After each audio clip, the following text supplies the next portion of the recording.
Pásamela. Bueno, primero que nada les quería comentar un poco para las que no saben lo que se trata de nuestro movimiento Reset. Es una iniciativa de BAF que tiene como objetivo ayudar a los profesionales y las empresas en el mercado de cosméticos, higiene del hogar e institucional e industrial. La idea es reducir los impactos de la crisis actual de COVID-19, reinventándonos y encontrando nuevas formas de superar este momento tan difícil, ¿no?, y desafiante. En este marco, entre los meses de agosto y noviembre estamos desarrollando un programa de webinars técnicos y algunos también gerenciales en la línea de innovación, programación neurolingüística, marca, el nuevo consumidor, entre otros, y hemos definido 4 pilares sobre los cuales dirigiremos este movimiento. Tenemos Reset Personas como una nueva forma de desarrollarnos, Reset Partners como una nueva forma de colaborar, Reset Innovación como una nueva forma de pensar y Reset Consciente como una nueva forma de actuar. Estos webinars van a quedar grabados y van a poder ustedes acceder más adelante en nuestra página, que es la que aparece ahí abajo, onono.com.br, Movimiento Reset, Químicos de Cuidado. ¿Ya? Ahí vamos a contar con esta charla y otras. Nuestro invitado del día de hoy es Vicente Pérez Mardones. Él es ingeniero comercial, MBA, magíster en desarrollo organizacional, coach ejecutivo, máster en programación neurolingüística, mentor profesional certificado e hipnoterapeuta ericksoniano. Él nos va a presentar hoy día este tema que es muy interesante en la línea de partners y también de desarrollo como persona. Así que los dejo con él muy invitado. Esto está siendo organizado por nuestro equipo de BAF regional de la división de Care Chemicals. Por favor. De la división de Care Chemicals de los países de Colombia, Argentina, Brasil y Chile. Este webinar lo estamos haciendo hoy día desde acá de Santiago de Chile. Así que nada, muchas gracias por todos los que están conectados y vamos a dar inicio entonces a esta charla con Vicente.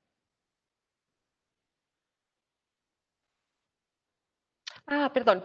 Ahora vienen estas son las instrucciones de nuestro webinar. Va a tener una duración aproximada de 70 minutos, entre 60 y 70 minutos. La idea es que ustedes vayan a través del chat enviando sus preguntas y comentarios. La presentación va a ser, digamos, en un comienzo fluida y las preguntas van a ser comentadas al final de la presentación, ¿ya? En caso de que quedemos cortos de tiempo y que las preguntas no sean seleccionadas para responder, no hay ningún problema, vamos a enviar las respuestas por correo electrónico. Así que ahora sí, dejo a Vicente con nosotros para poder presentar esta charla. Perfecto, muy buenos días para los que están conectados. Para mí es un placer poder compartir parte de estos factores claves de lo que es autoconocimiento. Sin duda que esta iniciativa que ha desarrollado BAF tiene una importancia no solamente desde el punto de vista organizacional, sino que también desde el punto de vista de la gestión de personas individual. Esta pandemia, de alguna manera, nos ha desafiado a estar permanentemente desafiados con nuestro actuar diario. Nosotros estamos acostumbrados a una normalidad, teníamos probablemente muchos roles, ¿ya? Que era súper importante destacar eso. Uno tenía su rol, lo que era laboral, familiar y personal, pensando como si fuera un trébol de 3 hojas. Y hoy día el tema del entorno, el encierro, probablemente nos ha desafiado mucho a tener que aprender formas y a desafiar de alguna manera el conocimiento. ¿Qué es lo que es el cambio? El cambio, permanentemente el ser humano toda su vida ha estado en cambio, ¿ya? Desde que el ser humano se estableció de alguna manera en comunidad, en ciudades, dejó de ser nómade, de alguna manera empezó a tener cierta comodidad. Y el ser humano siempre ha rehusado el cambio. ¿Cuántas veces nosotros cambiamos durante nuestra vida laboral? Por ejemplo, tenemos un cargo que es más junior, pasamos a más senior, y cada etapa de eso vamos de alguna manera desarrollándonos en este cambio, y siempre los cambios suponen disposición de energía, disponen nuevos aprendizajes. Y bueno, hay 4 etapas que se estudian mucho en lo que es gestión de cambio desde un punto de vista de desarrollo organizacional y que las vamos a ver a continuación, que son súper interesantes, cómo ligamos la gestión del cambio con la mente humana y también cómo la podemos integrar desde la gestión del conocimiento. También para que no solamente yo tomar conciencia de las cosas que ocurren a nivel individual, sino que cómo impacta en mi entorno y en un estado también biopsicosocial de cada persona, ¿ya? Entonces, esta es la curva de cambio que nosotros tenemos generalmente en cualquier etapa de aprendizaje, ¿ya? Los procesos de cambio, bueno, lo primero que ocurre, esta curva es sacada primero de una curva del luto, que se estudia más a nivel clínico, y se establecieron estos 4 como procesos que ocurren siempre. Que es importante es destacar que los procesos de cambio no son lineales, ¿ya? Esto es súper importante, no es que uno parta por la negación, siga con la resistencia, con la expresión y con el compromiso, sino que es más bien una idea que yo en algunos aspectos de la vida o en algún rol puedo estar en resistencia, en otro puedo estar en negación, también puedo estar en exploración, que lo voy a explicar ahora, cuáles son como las características principales. Pero súper importante y creo que esta figura de alguna manera muestra cómo nosotros de alguna manera vamos creciendo, nos vamos desarrollando en lo biopsicosocial y con nuestras capacidades mentales que tiene que ver con nuestras competencias, ¿ya? Un aspecto que también vamos a conversar en esta presentación. La incertidumbre siempre ha generado temor, ¿ya? El ser humano, a diferencia de los animales, es capaz de poder pensarse hacia el futuro, imaginarse cómo podrían ser las cosas, ¿ya? Vamos también a tomar conciencia hacia el pasado. Tenemos la capacidad neuroplástica de estar permanentemente aprendiendo. Y lo desconocido muchas veces nos genera temor, porque lo conocido para nosotros es una competencia inconsciente. Y cuando hablo de una competencia inconsciente, estoy hablando principalmente de un aspecto que es practicado, o sea, que en el fondo que es automático, por ejemplo, cuando uno aprende a manejar o a conducir un auto, ¿ya? Al principio probablemente uno es un incompetente consciente y está consciente de que no puede manejar, por lo tanto, a medida que después uno va conduciendo o va manejando, va de alguna manera estableciendo esta rutina, y lo mismo ocurre con la gestión de cambio, ¿ya? Cuando uno recién es designado como jefe, es un jefe nuevo, es una persona que no tiene mucha experiencia y tiene que aprender en este proceso. Y generalmente, sobre todo cuando las experiencias que hemos vivido son más bien negativas, aparece de alguna manera, puede aparecer de alguna manera por falta de algún recurso interno, una parálisis o lo que se llama también en programación neurolingüística un encuadre, que tiene de alguna manera, esto es como un disco, ¿ya? Pongo en estos discos de vinilo antiguos en el tornamesa y de pronto se detiene en un lugar y se encuadra en un proceso, ¿ya? Focalizando el problema, generando estados no deseados como es el diálogo interno. El diálogo interno genera justamente que mi mente no sea capaz de abrirse. Vamos a hablar también sobre eso porque es re interesante cómo integramos el funcionamiento de la mente desde lo positivo y lo negativo y cómo también podemos encuadrarlo con la gestión de cambio, gestión del conocimiento, que está muy en boga en muchas organizaciones. La negación como primer proceso hay una tendencia general a desconocer, ¿ya? Esto es como, yo a veces pongo estos ejemplos en algunas charlas como cuando a una persona se le muere algo y hay como de alguna manera como un desconocimiento. Hay mucha gente que todavía mantiene, por ejemplo, la pieza o la habitación exactamente igual como estaba, o incluso he escuchado de gente que a veces pone hasta el puesto de la mesa, en la mesa del comedor, ¿ya? Aparece de alguna manera una parálisis. Esto ocurre mucho en las organizaciones cuando hay cambios bruscos. O sea, la pandemia sin duda que ha sido un cambio brusco. Una curva de cambio normal desde la teoría, se presume que se podría lograr la gestión de cambio en 2,5 años bien administrada, ¿ya? Por ejemplo, eso puede ser, por ejemplo, en organizaciones que han cambiado la forma de hacer, este tema que tengamos, por ejemplo, que rápidamente subirnos a un desarrollo tecnológico súper importante y aparece de alguna manera lo primero como la negación, hay una parálisis emocional, hay un miedo, hay una incertidumbre, hay una tendencia al aislamiento, porque ese encuadre que dije, de que se cierra de alguna manera la mente, nos lleva sin duda a ese diálogo interno, entonces no nos permite tener de alguna manera vínculos con otros, ¿ya? Aparece el individualismo, hay una tendencia a no arriesgar mucho en el plano. ¿Y cómo lo podemos ver en las organizaciones?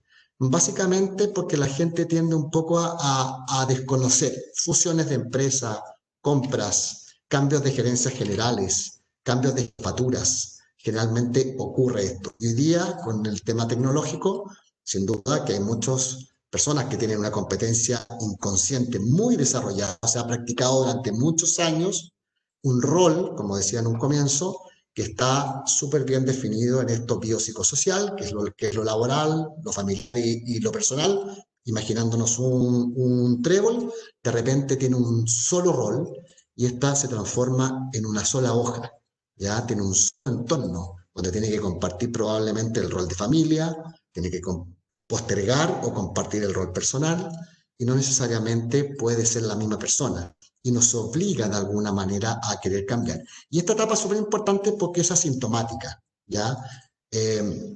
A diferencia de la resistencia. Generalmente la resistencia está acompañada más con síntomas. Aparece un poco como esta tendencia a culpar a terceros, porque de alguna manera la experiencia me gobierna, y lo vamos a ver en lo que es el metamodelo, de alguna manera me gobierna, esta experiencia tiene asociada una emoción negativa. Y al tener una emoción negativa, aparece la rabia, aparece el miedo y aparece de alguna manera ciertos síntomas, ¿ya? Generalmente hay una orientación a la búsqueda de los detalles. Empezamos a fijarnos mucho en los detalles de otros, ¿ya? Aparece un aislamiento social. Generalmente, si esto lo llevamos fuera de lo que es pandemia, en organizaciones generalmente hay baja participación de los eventos, la gente cumple como con los justos. No, yo no voy a participar de no sé, el grupo de transferencia tecnológico que estamos por ejemplo, no sé, hay una lluvia de ideas para un proyecto particular que es de la planificación estratégica que me han designado y que estoy invitado y que en realidad tiendo solamente a hacer mi trabajo, ¿ya? También hay una individualidad acá, pero con la diferencia que empieza a aparecer cierta sintomatología.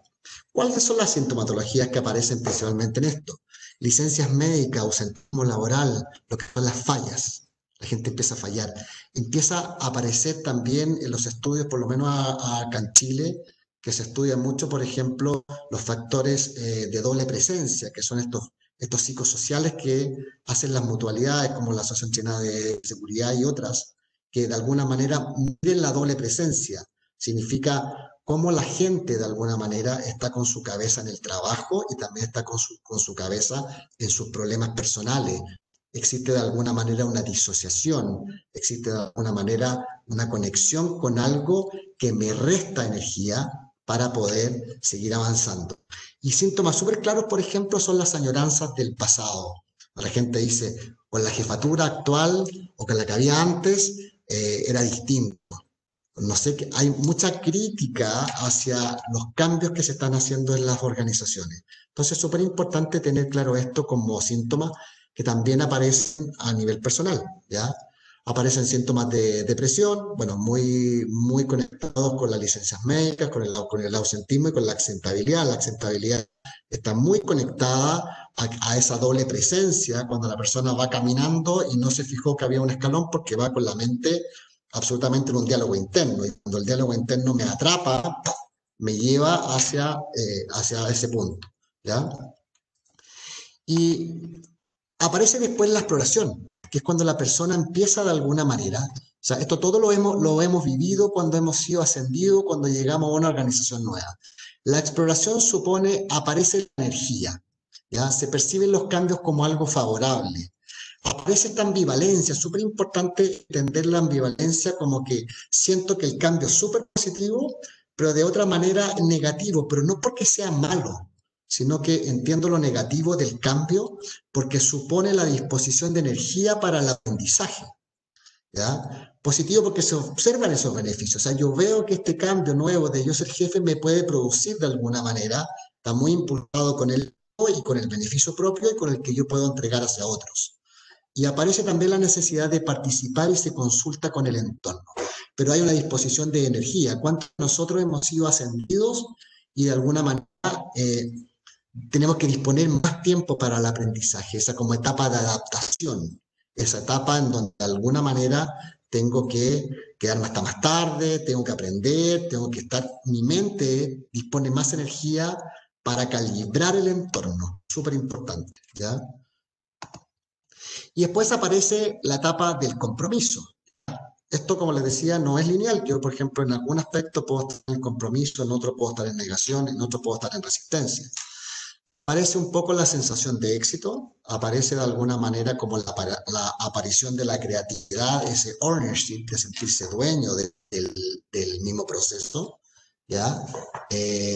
Aparece la necesidad de querer mayores responsabilidades, es como aparece el querer y el poder, ¿ya? Es que es súper importante si lo situamos en los estereotipos organizacionales, pensando que hay 4 estereotipos. El primero, el que no quiere ni tampoco puede. El segundo es el que quiere, pero todavía no tiene la experiencia, los recursos, que lo vamos a ver luego. Y el número 3 es esa persona que puede, pero que no quiere. De alguna manera también es importante visualizar a ese colaborador o colaboradora para saber por qué perdió esa fuerza que me lleva hacia el compromiso y que de alguna manera la hemos perdido, ¿ya? Puede ser porque la organización no se hizo cargo, porque en algún minuto tuvo algún traspié o no fue acompañada en este proceso. Estos son procesos que no todo el mundo es capaz de vivirlo a la misma velocidad, ¿ya? Eso es súper importante. Cada persona es un ser único e individual y no es repetible, ¿ya? Aparece el trabajo en equipo, están abiertas críticas, aparece esa neuroplasticidad positiva de recibir feedback, ¿ya? Por tanto, mejora el clima laboral y generalmente las personas que están en etapa de compromiso, que es esta etapa 4 y que también se conecta con este estereotipo número 4 que es el que quiere y puede, nosotros necesitamos a esa persona que ya está en esa etapa de compromiso, que tiene estas características, motivarlo con mayores logros. Eso es súper importante como para poder cerrar. Ahora vamos a meter un poco en qué es lo que es la mente humana, porque todo esto, de alguna manera, hay muchos autores desde que partió la filosofía, de que el lenguaje es la realidad. Eso lo dice Chomsky, lo dicen varios, y de alguna manera es la manera en que yo puedo sostener el mundo a través del lenguaje, ¿ya? Todo lo que nosotros decimos está influido con una intención. Es importante, nosotros siempre estamos comunicando, o sea, es imposible no comunicar, ¿ya? Yo puedo estar, hay una comunicación que es corporal, hay una comunicación que es paraverbal, que tiene que ver con el tono de voz. No estoy enojado y grito, ¿ya? Mi actitud puede ser negativa y de alguna manera también eso se transfiere a través de nuestras emociones que lo captan de alguna manera nuestras neuronas espejo, de alguna manera nos alertan y nos indican en nuestra intuición, que son microseñales del inconsciente, que de alguna manera algo está ocurriendo ahí. El lenguaje se crea a partir siempre, esto es obviamente que es una mirada desde la programación neurolingüística y desde la hipnosis ericksoniana. El lenguaje se crea a partir de lo visual, lo auditivo y lo kinestésico. O sea, yo no puedo de alguna manera cuando hablo de lo kinestésico o sinestésico, me refiero a este back, visual, auditivo, kinestésico, me estoy refiriendo a ciertas sensaciones corporales, ¿ya? El olfato es algo kinestésico, la sensación térmica es algo que me ocurre, algo que yo siento, me da una sensación rara, me siento mal, me siento paralizado, o por el contrario, me siento con energía. Escucho una canción que es auditiva y me puede disparar una sensación kinestésica. Eso es súper importante. Nosotros estamos siempre pensando, nosotros vivimos de muchas conexiones con diferentes experiencias, ¿ya? Eso en PNL se llaman anclas. O sea, yo escucho una canción que me recuerda a mi juventud y de alguna manera mi estado emocional se ancla a esa experiencia y me cambia ese estado emocional, incluso podría disparar un recuerdo que me trae esa experiencia y que de alguna manera soy capaz de vivirlo. Y es súper importante eso porque también tiene que ver mucho con la orientación al pensamiento positivo. Sería imposible, por ejemplo, no pensar en el sol, ¿cierto? O sea, todos los que estamos acá conocemos el sol, ¿fijas? Sin embargo, cuando escuchamos una palabra que no conocemos, exploramos lo que podría ser. Por ejemplo, digo, ¿qué es lo que es el turundango? Probablemente una palabra que yo inventé en algún minuto y fonéticamente podría dispararle algo, ¿ya? Esto es súper importante porque vamos a hablar un poco sobre los hemisferios cerebrales. El lado derecho del cerebro es el lado que reacciona, ¿ya? Hay una reacción emocional, ¿ya? Y esto es súper importante porque de alguna manera el hemisferio derecho siempre nos genera ese impulso emocional, ¿ya? Está la creatividad, está, ¿cómo se llama? ¿Cómo se llama? Todo nuestro lado artístico, pero también mirándolo desde un punto de vista, yo hablo sobre este modelo, es un modelo que de alguna manera yo le llamo así, le llamo el modelo del equilibrista. Y digo, un líder tiene que ser capaz de liderar a su equipo en ambos lados, el lado derecho del cerebro, todo lo que es emocional, todo lo que esconde el coaching, el feedback, poder entender la emoción que está viviendo el otro y también ser capaz de moverlo en lo concreto, que es el lado izquierdo del cerebro, que tiene que ver con el lado que responde. ¿Ya? Y eso es súper importante porque es el lado que responde es el lado racional. Por ejemplo, acá voy a poner un ejemplo súper claro. Si yo tengo una persona de mi equipo que está desbordado emocionalmente, porque está en un estado de encuadre, está pasando por una etapa de resistencia, por una etapa de alguna manera o de exploración que pueda tener esa ambivalencia, que se mueve entre lo concreto y lo emocional, yo perfectamente puedo decirle, mira, no lo voy a desvalidar.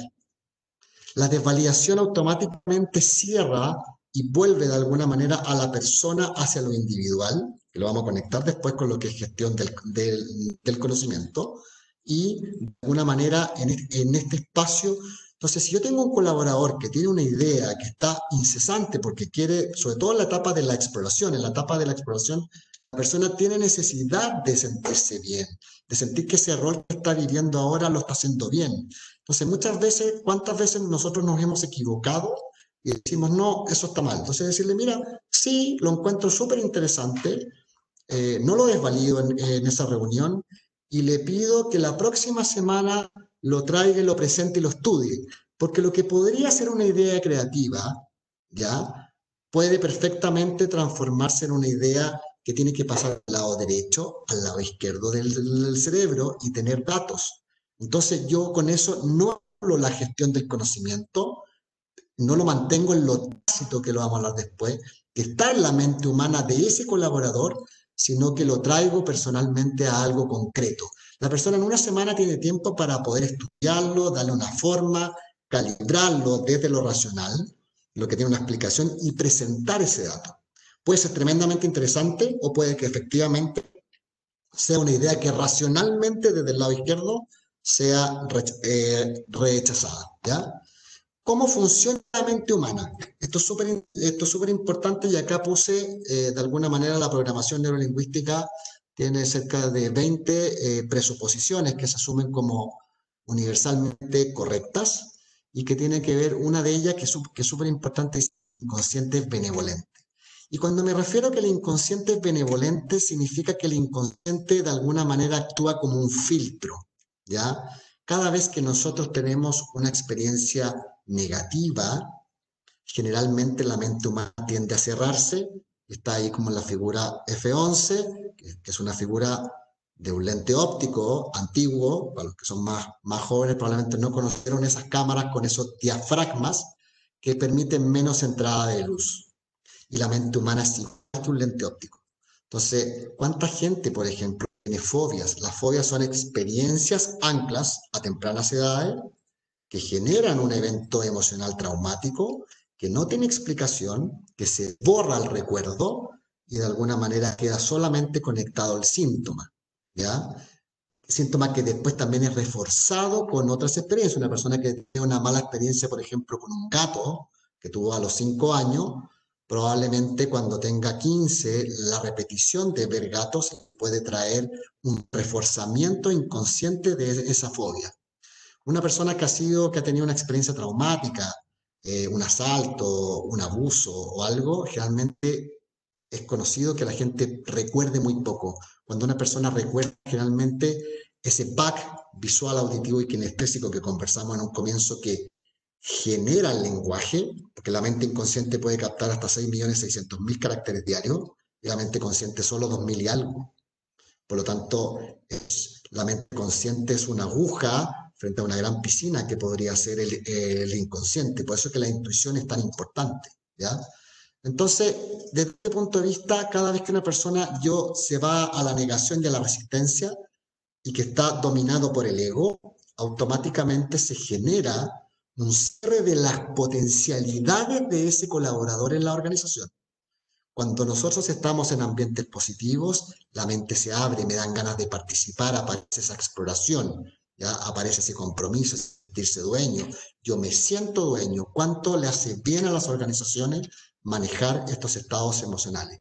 Y la mente abierta, si los llevara a un ejercicio, perfectamente podrían visualizar una experiencia positiva, cerrar sus ojos, conectarse con ese momento grato.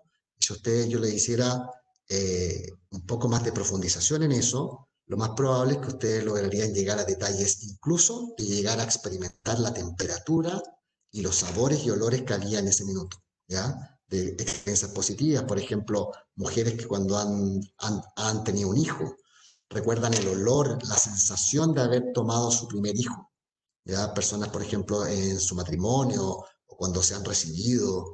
Esa experiencia, generalmente, la mente humana accede a muchos recursos. Y lo que nosotros queremos desde la gestión del conocimiento es administrar bien la curva de cambio desde la mente para que nuestras organizaciones se adapten rápidamente y no solamente toda la gente que trabaja ahí tenga este equilibrio biopsicosocial, que vuelva al equilibrio, sino que también pueda disponer de todos los recursos para su crecimiento personal y para el desarrollo de la organización. ¿Fijan? Este es el metamodelo de la programación neurolingüística. Hablan un poco que el lenguaje de superficie, lo que vemos a la altura del árbol, es lo que nosotros hablamos, ¿ya? Sin embargo, hay 3 síntomas cuando la persona hablamos de estructura profunda, estamos hablando de donde dice mente en las raíces, asociado a una experiencia negativa, aparecen estas 3 características del lenguaje que son súper interesantes de poder verlas, que son la generalización, las omisiones o las eliminaciones y las distorsiones, ¿ya? Vamos a ver cada una ahora, que son súper interesantes para, de alguna manera, visualizar el entorno y de alguna manera estar atento al lenguaje como única forma de conexión con la mente humana y con el entorno, porque nosotros nos comunicamos a través del lenguaje. ¿Qué es la distorsión? Es un fenómeno de alguna manera también en coaching ontológico se conoce como, de alguna manera, el juicio, ¿ya? Es un fenómeno de lenguaje frente a una situación negativa. Si yo estuviera, por ejemplo, acá, estamos conversando con Gabriela, y de repente aparece alguien en esta sala de reunión y nosotros lo miramos y nos reímos y seguimos conversando, la persona probablemente va a tener una distorsión de lo que ocurrió y decir, se están riendo de mí. Pero no necesariamente obedece a la realidad, sino que es más bien un encuadre. Es cuando la aguja se queda pegada en el disco, se queda y genera ese diálogo interno, ¿ya? Y no necesariamente es algo que es real. Lo que busca justamente en la programación neurolingüística es que la persona se desencuadre y pueda abrir el mapa para que su mente se abra y no se cierre, ¿ya? Es como súper importante eso.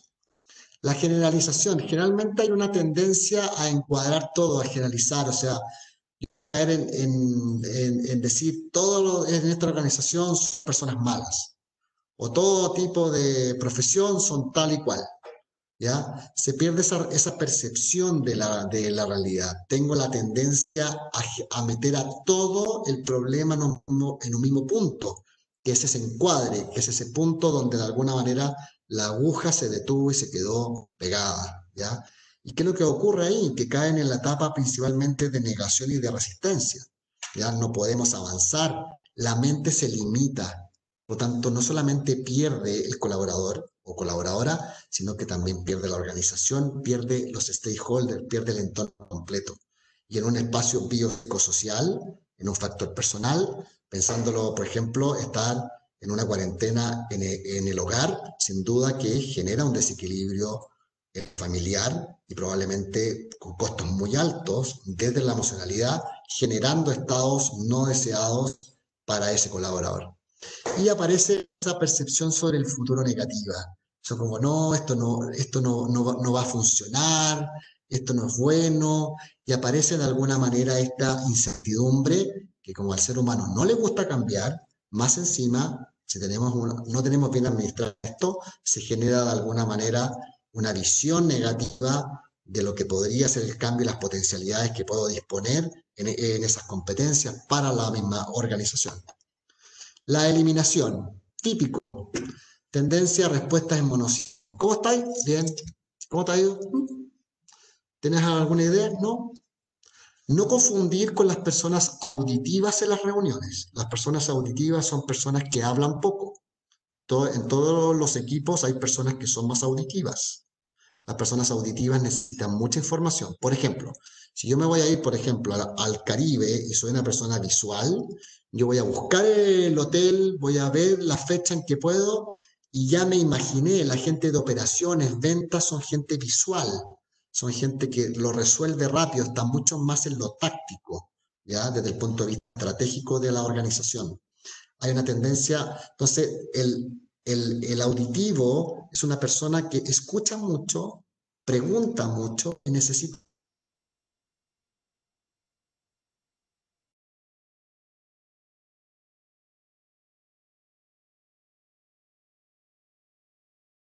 el auditivo. Me llamaría a mí, me gustaría, oye, ¿tú has ido a Punta Cana? Sí, oye, cuéntame, ¿cómo es el clima? ¿En qué época hay? ¿Cuándo son los huracanes? ¿Cómo es la ropa? Se meten a estudiar un poco sobre la cultura, sobre la biodiversidad, enfermedades y una serie de cosas que de alguna manera necesitan más información. Entonces, es bueno hacer esa salvedad para no caer en este juicio o distorsión respecto a lo que es una persona que es más auditiva, que habla menos en las reuniones. Ahora, si yo tenía una persona que participaba mucho en las reuniones y de un día para otro con estos cambios, lo veo que está en una disposición corporal, porque hablamos también sobre el lenguaje corporal, está en una posición de desconocimiento, sí, no, ya, ok, como tú digas, de alguna manera estoy frente a ese lente cerrado, donde la mente de él está cerrada y está encuadrada, ¿ya? Y como había comentado antes, las fobias, por ejemplo, son justamente un proceso que son que se encuadran mucho ahí, ¿ya? Y bueno, y falta, y se afecta el lenguaje, ¿ya? Eso es muy importante. Me falta información, como la mente se cierra, no tengo mucha información visual, auditiva y kinestésica para completar y de alguna manera no lo puedo explicar. Por eso puse ese ejemplo de la fobia, porque solo el síntoma, sí la explicación por qué le tengo miedo a los gatos o a arañas o a los mismos perros, ¿sí? Y aquí nos vamos un poco a lo que es gestión del conocimiento. Algo tremendamente importante es este modelo de Nonaka y Takeuchi, que son dos autores japoneses que desarrollaron lo que se llama el espiral del conocimiento en 1997. Felicitaciones para ellos porque la verdad que abre un espacio de gestión de conocimiento interesante, no solamente de lo que ocurre a nivel personal, sino que a nivel organizacional y del entorno en general. Y acá hablamos principalmente de que existen dos tipos de conocimiento. El conocimiento tácito, que es el que yo llevo dentro, que es el del individuo, en el fondo es o el conocimiento subjetivo, eso es lo que yo tengo en una organización. Si yo estuve en una empresa X, estuve 10 años, yo acumulé una cantidad de conocimiento súper interesante, ¿ya? Que es personal, que no necesariamente es compartido. Esto ocurre mucho y el conocimiento explícito, que es el que de alguna manera se contrarresta con el entorno, que se comparte, que se traduce en las organizaciones a nivel de, por ejemplo, un procedimiento de compra, un procedimiento de manejo de proveedores, de pago, de bioseguridad en esto. Por ejemplo, al entrar a BAF, sin duda tienen muy bien compartido lo que es gestión del conocimiento, porque había todo un protocolo de bioseguridad que se agradece también eh, para poder ingresar a hacer esta misma charla. Entonces, es interesante mirar la dimensión ontológica, el grado de conocimiento que ocurre en esto. Generalmente, cuando una persona está en lo individual, va a caer en este espacio de alguna manera de negación o de resistencia. Entonces, si está afectado por algo negativo, la persona no va a compartir esa información con el resto. Tanto el conocimiento tácito de él, no solamente hay una disposición negativa hacia la entrega del conocimiento, sino que no existe el poder compartir. Por eso que es importante cuando hablábamos de el hemisferio derecho y el hemisferio izquierdo, cuando yo le digo a alguien, no, eso está mal, no abro la posibilidad de que se genere.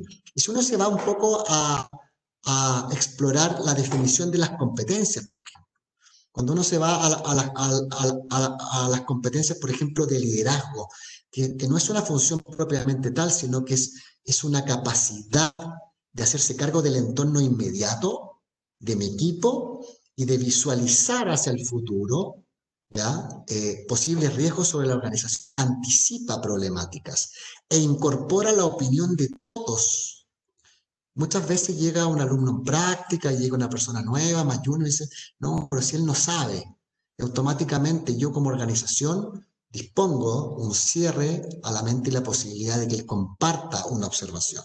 ¿Ya? Obviamente tampoco se trata de llenarnos de ideas y estar siempre en el lado creativo, sino que darles esta forma que es súper interesante de hacer bajada para que esto empiece a compartirse. Una recomendación que yo lo trabajé en mi tesis sobre gestión de conocimiento es la implementación de una norma de gestión para sostener de alguna manera la gestión de cambio. Yo puedo implementar un ISO 9000 o un BRC o cualquier otra norma que de alguna manera me permita establecer, compartir, y acá no solamente quedarnos con la versión 1 de un procedimiento, sino que la gestión del conocimiento empezar a medirla a través de indicadores, por ejemplo, de gestión de mejora continua, por ejemplo, índice de mejora continua, que puede ser el número de la versión de un documento. Los que hemos trabajado en empresas con procedimientos de alta exigencia, sabemos que la mejora continua es medible en el largo plazo en la medida en que eso va a generar. Y acá nos pasamos de la etapa individual, que pasa en muchas empresas familiares, por ejemplo.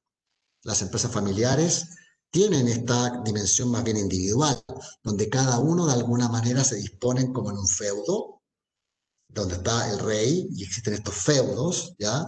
Que no comparten entre ellos, sino que disponen hacia el centro las decisiones generales. Y acá es súper importante tener esta capacidad de poder mirarnos, ¿ya? Primero nivelar esta parte como emocional, que no existan encuadres permitiendo la colaboración, y empezar en esa etapa de grupo en donde empiezo a combinar y a socializar esta información. Yo puedo estar de acuerdo contigo, puedo estar de acuerdo con la Gaby, por ejemplo, en algo, o puedo estar en desacuerdo, pero eso genera gestión de conocimiento, genera de alguna manera una puesta de acuerdo.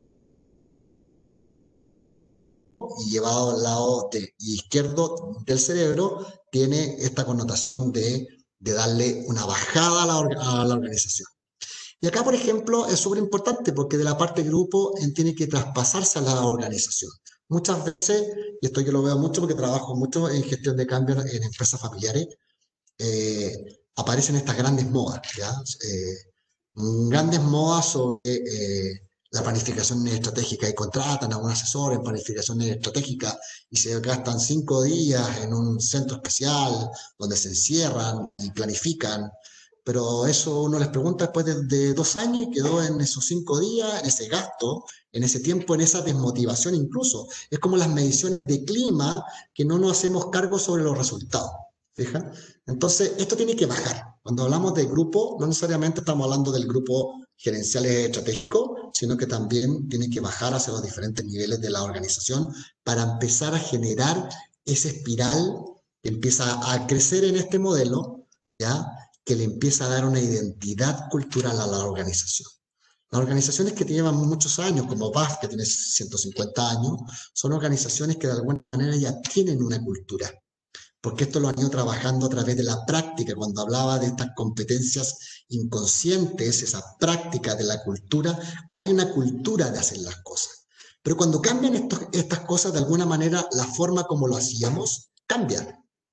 Y por eso que la gestión de cambio es tan importante desde la mente humana, dándole este enfoque desde la mente abierta o de la mente cerrada, o desde el encuadre o el desencuadre, para generar de alguna manera esta gestión del conocimiento empiece a bajar, se empieza a compartir a los diferentes niveles. Y la organización empieza a tener esa como cultura y dicen, oye, esta persona es BAF, es BAF, o esta persona es de X compañía. Y en esa X compañía también tiene una identidad que es súper interesante de poder ver, porque nosotros tenemos la tendencia a estereotipar. El ser humano es de lo que generalmente clasifica, ¿ya? Siempre estamos clasificando, podemos tener miradas desde la ciencia, desde la antropología, quizás la filosofía es la única que es capaz de desafiar todos los encuadres distintos para poder de alguna manera generar estadios o formas distintas de mirar eso para gestionar de alguna manera el desafío intelectual en la búsqueda de la verdad. Y acá es súper importante porque esto también empieza a traspasar a otras organizaciones, y aquí empezamos a hablar de desarrollo de proveedores, nuestros clientes, cómo hacernos cargo con esta comunidad, empieza a pasar, empieza a generarse de alguna manera un entorno mucho más colaborativo, ¿sí? Entonces, súper importante como resumen en esto que parecía ser tan complejo, la individualidad desde la gestión del cambio genera ese encuadre cerrado, resistencia y negación, justamente por una exacerbación hacia la experiencia en negativa, que se ve visualizada la distorsión, la eliminación y la generalización en el lenguaje, y de alguna manera una técnica es tomando esto para que la persona sea capaz de llevarla, no generando la participación desde lo creativo hacia lo concreto del lado izquierdo del cerebro, y genere la discusión para que eso pueda ser incorporado a la organización. Y llegar a puntos de colaboración donde si alguien ve a mí un problema, sea la oportunidad de darle las gracias, decirle, oye, 1.000.000 de gracias, tú me viste esto a mí, te lo agradezco. Eso genera, de alguna manera, estos equipos AHP de High Potential, en donde de alguna manera siempre van un paso adelante en el mercado, en los negocios y en la gestión. Y acá integramos estos tres modelos: la mente humana, la gestión del conocimiento y el cambio. Siempre estamos cambiando, siempre estamos gestionando conocimiento nuevo. O sea, si nos hubiéramos quedado solamente en el conocimiento antiguo, podríamos quedarnos solamente con lo que plantearon los filósofos griegos y no abrir de alguna manera la discusión. El ser humano de por sí tiene esa capacidad de tomar conciencia y de visualizar el futuro, por lo tanto siempre está cuestionando lo que va a pasar. Y de alguna manera es importante también tener esas orientaciones al pensamiento positivo y entender que el cambio también es positivo, que el cambio genera de alguna manera estos aprendizajes, visualizar el enfoque hacia un estado más bien de exploración, donde siempre estemos explorando, porque si no estaríamos quedando en un status quo, y casos como eso se estudian mucho en los MBA, por ejemplo, en empresas como en algún minuto IBM, por ejemplo, en los años 80, las empresas más prestigiosas a nivel mundial y de mayor venta, tuvo justamente por este tema de gestión de cambio, dijo, no, nosotros solamente nos vamos a dedicar a los grandes computadores y no a generar estos laptops o notebooks para otros, y terminó teniendo problemas. Y así hay casos, por ejemplo, como el de Fuji y varios que dijeron, no, nos vamos a quedar no en la tecnología de lo digital, sino que en lo análogo, y eso generó también ciertos temas. Y no hemos dado cuenta ahora, o sea, lo que eran 2 años y medio en un proceso más lento, más administrativo, hoy día estamos cayendo en un aspecto súper negativo, y tenemos que aprender muy rápido y más encima de manera súper individual, porque no nos podemos juntar mucho. Y estas mismas plataformas, por ejemplo, Yo antes, por ejemplo, no hacía coaching, ni PNL, ni hipnosis, ni selección de personal por vía remota. Y debo reconocer que quizás perdí durante muchos años muchas oportunidades. Y esta gestión de cambio, cuando vino esto marzo, generó de alguna manera las oportunidades. Hoy día el 95% de lo hago vía online. Podría vivir en cualquier parte de Chile o del mundo, podría estar viviendo en el sur y voy a estar trabajando desde la misma plataforma. Y mi adaptación al cambio, soy consciente de esa falta y la práctica me ha llevado a desarrollar esta plataforma de manera como cuando uno aprendió a conducir, hacerlo una competencia inconsciente, algo que yo lo hago y no estoy pensando cómo lo hago, sino que fluye y mi mente de alguna manera se conecta con esa fuente de recursos de conocimiento que va en pro de lo biopsicosocial personal, en este caso mío, ¿ya? Algo súper importante y quizás con esto vamos dando como un pequeño cierre. Esta es una parte de un modelo de la programación neurolingüística que se llama estructura de resultados o buenas condiciones para el desarrollo de resultados, que tiene que ver cómo yo soy capaz de estructurar metas, ¿ya? Y acá es súper importante hablar de esta dimensión, ¿ya? Que se llama así, porque es súper importante acá tenerlo como punto de calibración. Cuando la meta es mayor que los recursos en el cuadrante que dice zona de angustia, específicamente aparece esa zona donde la persona no sabe hacer algo, está en esa etapa, puede estar en etapa de negación o de resistencia, porque tiene que pasar a la exploración para tener de alguna manera esta práctica que le permite desarrollar nuevamente esta competencia inconsciente.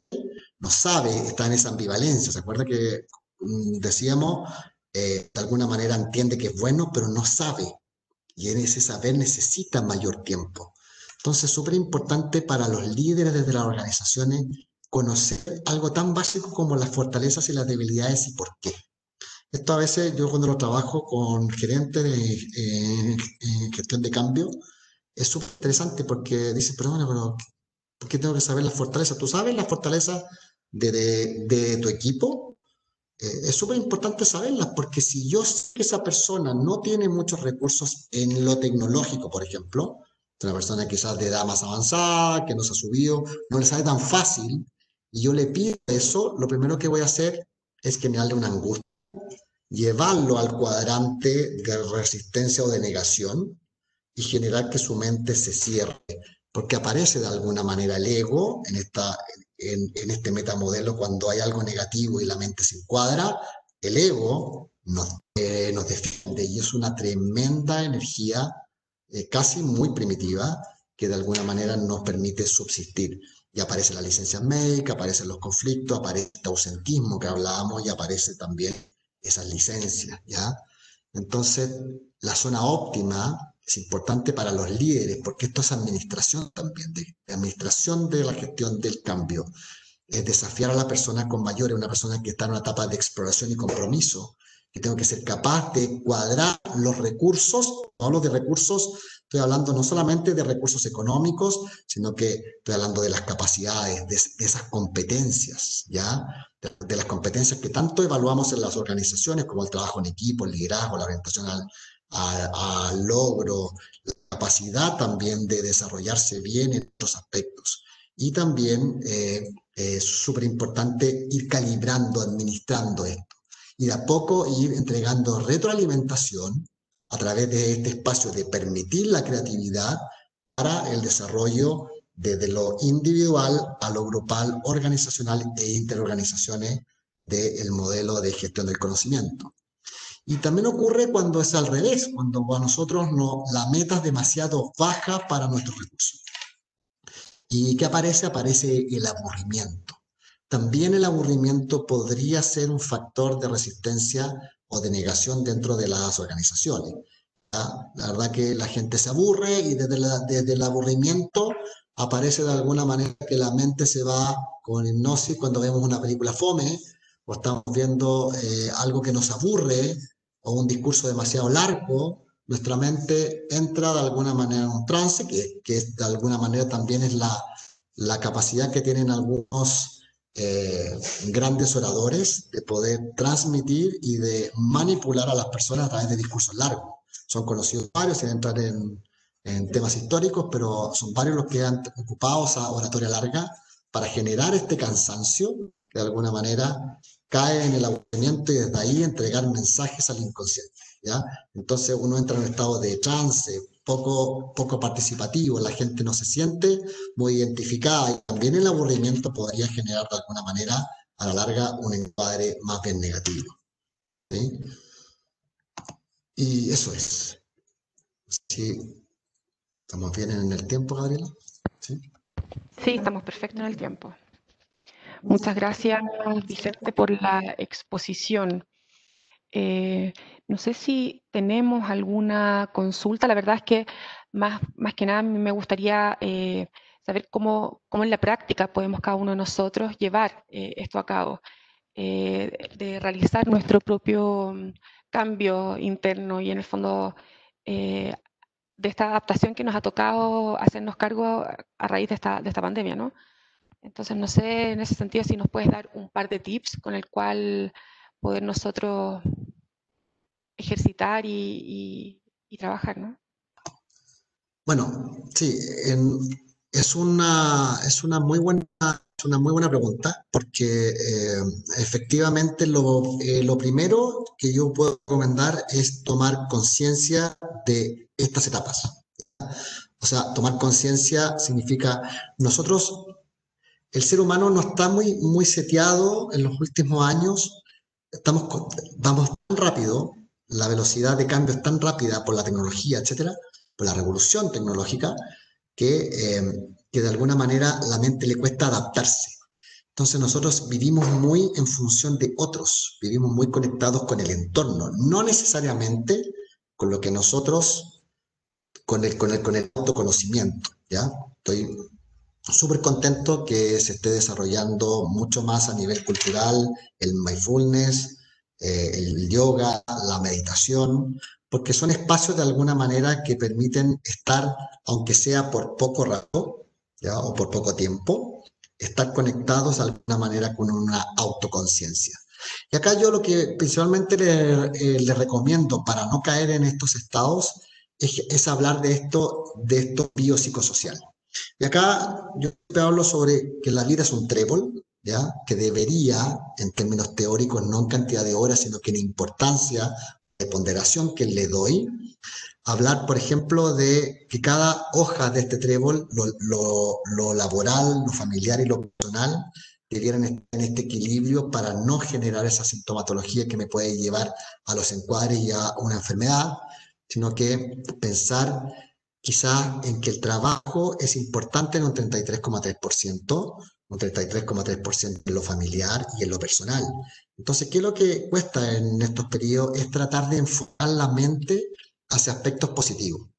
Estar, por ejemplo, conectarse. Si a mí me gusta cocinar, preocuparme de que qué voy a cocinar algo rico. Si me gusta cocinar también, conectarme con ese gusto y quizás tener un rico cuchillo, comer algo que me gusta, conectarme un poco con el gozo, ¿ya? A nivel familiar también es disponer. Las rutinas también, en épocas de encierro, también son factores protectores. Acá vamos a hablar un poquito, estos son factores protectores y factores de riesgo, ¿ya? Cuando yo tengo una hoja muy desarrollada y quizás el 80% de mi tiempo estoy en el trabajo, también es una responsabilidad de las organizaciones las cargas laborales. ¿Cuántas veces sin darnos cuenta, porque hay alguien que tiene mayor potencialidad, le damos más énfasis a ese colaborador o colaboradora para que explote el resultado, pero sin embargo no he mirado que el equipo completo es el que debe crecer en este estado como grupal, ¿ya? Entonces, conectarse con el gozo es súper importante, tener rutinas. Si a mí me gusta leer, disponer tiempo para poder leer. Si me gusta hacer deporte, darme ese espacio para poder leer. En el fondo es empezar a circular en este trébol entre lo laboral, familiar y personal. Hay algunos que dicen, bueno, el trébol debería tener 4 hojas. También el ámbito espiritual, los que se conectan en de esa meta-identidad que está un poco más por sobre nuestro pensamiento lógico, también es importante, ¿ya? Pero de alguna manera es mantener siempre ese equilibrio. conversar con gente positiva en estos periodos, porque el encuadre también busca, el ego es muy buscador de encuadres negativos, y como el ego está dolido, busco a la persona que de alguna manera me va a decir lo que yo quiero escuchar. Entonces se aumenta ese ego, ¿ya? Era como esas fobias que de alguna manera en algún minuto a los 5 años tuve un trauma con un gato, lo olvidé, pero sin embargo cada vez que veo un gato me refuerza eso y se me va generando de alguna manera como una competencia más bien inconsciente. Entonces el equilibrio biopsicosocial, buscar factores protectores de lo que me gusta hacer y mantener estos equilibrios tanto para las organizaciones como para las personas, creo que es un espacio súper importante. O sea, traten de tener límites con el tema de lo que es trabajo, disponer tiempo para sus aspectos familiares o amigos, personas, padres, etcétera. Y también qué es lo que me gusta a mí individualmente, desde el deporte, el cine, leer un buen libro, hacer algo que me gusta, sin duda que puede ser un factor protector súper importante. Sí. Muy interesante, gracias. No sé si alguien más tiene alguna consulta, pregunta respecto a este interesante tema, la verdad. Como que da para pensar y reflexionar sobre lo que queremos, cómo seguir, digamos, avanzando en esta pandemia que todavía estamos bastante encerrados y en una etapa que tenemos que saber adaptarnos nada más. Eh, no sé si parece no hay más. Ujú. Voy a Si quieres tú profundizar en algo, agregar un tenemos un punto par de ahí. minutitos más Quizás hace también. 3 meses atrás, los que estamos en Latinoamérica, probablemente el panorama es bastante más oscuro de lo que es hoy día, ¿ya? Hoy día, de alguna manera, esta nueva normalidad eh, nos ha dado de alguna manera como una nueva normalidad y hoy día es muy común. O sea, la práctica de la orientación al pensamiento positivo también es algo súper importante, es un factor protector. Y aquí un poco me voy a ir un poco a aspectos mucho más universales, a hablar, por ejemplo, sobre yin y yang, es decir, que en todo lo malo hay algo bueno y en todo lo bueno hay algo malo. Entonces, en lo malo también hay algo bueno. Yo digo, bueno, quizás ahora yo me he podido juntar mucho más con mis amigos el fin de semana en una plataforma Zoom, gente que antes no la podía ver, conectado, lo que decía anteriormente. Hoy día estoy haciendo muchas cosas positivas que antes no hacía. Estoy trabajando con gente incluso de otros países que antes no había pensado, sino que solamente desde el punto de vista presencial. Hay una pregunta de alguien si la puedes leer. Sí, claro. Perdón, estaba muteada. Sí, claro que una persona pregunta, ¿cómo podemos tener acceso a más información para nuestros equipos de trabajo? Perfecto. Justamente una de las maneras que vimos acá en esta presentación, que era grabada posteriormente, que la pueden ver, es el aspecto del lenguaje. El lenguaje es el principal, de alguna manera, por eso hablamos tanto de la generalización, la distorsión y la eliminación de información, porque el lenguaje de alguna manera es como la persona se conecta con el entorno. Entonces, el cambio conductual, eso de una persona muy enjuiciada, muy negativa, aspectos como eso, es importante quizás detenerse a explorar en esto que hablábamos sobre las fortalezas y las debilidades. Y también quizás darse el tiempo como líder de explorar un poco más en esto personal, porque vamos tan rápido que en esto de recobrar, muchas empresas han tenido que ver la obligación de tener que levantar las ventas, por tanto el enfoque va súper táctico y muchas veces se nos olvida esto de ciertas competencias, se dejan medias de lado estas competencias organizacionales. Pero tener esos espacios, ¿cómo estás? ¿Cómo te has sentido? ¿Qué necesitas? El líder tiene que ser capaz de también ser una persona que acoge la opinión del resto desde lo individual a lo grupal para tener de alguna manera ciertos contextos y darle solución para que esto pueda generarse gestión de conocimiento. Entonces, el lenguaje es una pista súper importante para darse cuenta. Personas que se comunican poco, que dejaron de comunicarse, la baja participación de los eventos. Hoy tenemos una reunión de no sé qué, nadie llegó, están todos en lo individual, significa o que están con una meta muy alta cuando hablamos sobre la dimensión, generando un ámbito de angustia, encuadrado dentro de lo que es este encuadre negativo, que genera esta como, de alguna manera, como etapa de angustia, donde los recursos son mucho menores a la meta es mucho mayor. Entonces, ver también bien cómo son las metas que estamos poniendo, también es importante calibrarla en función de un histórico. Si una persona vendía 100, no le puedo exigir de un día a mañana que venda 200, ¿ya? Porque la meta sería más ser despedido o seguir perteneciendo a la organización, lo va a hacer, pero tengo que estar consciente que de alguna manera en ese monoentorno que tiene hoy día, que antes tenía el rol de ir al trabajo, volver en la tarde, tenía distintos roles, él era padre durante las tardes o madre, y era gerente o era vendedor, y con sus amigos jugaba racquetball o squash o cualquier deporte, tenía diferentes roles. Entonces, cada vez que yo aumento esa meta, eso es súper interesante entender que va a haber lo que se llama causa-efecto, ¿ya? Que es muy desarrollado por Toyota en su metodología de los 5 por qué.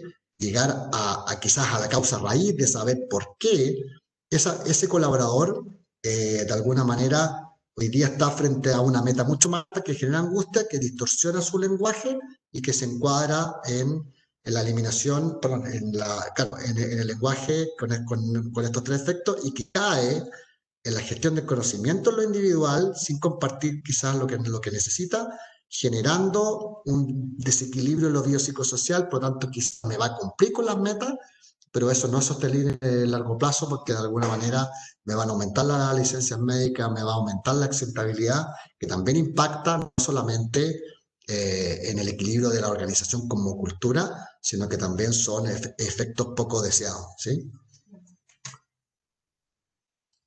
Sí, muchas gracias. De verdad que esta charla ha sido muy, muy buena.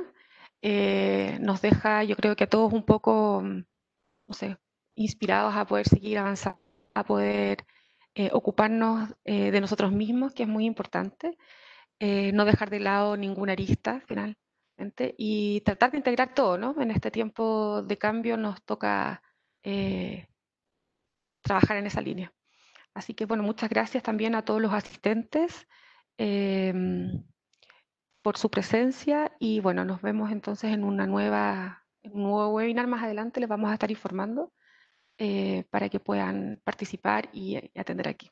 Así que muchísimas gracias a todos y que tengan una muy, muy buena tarde. Sí. Para mí, de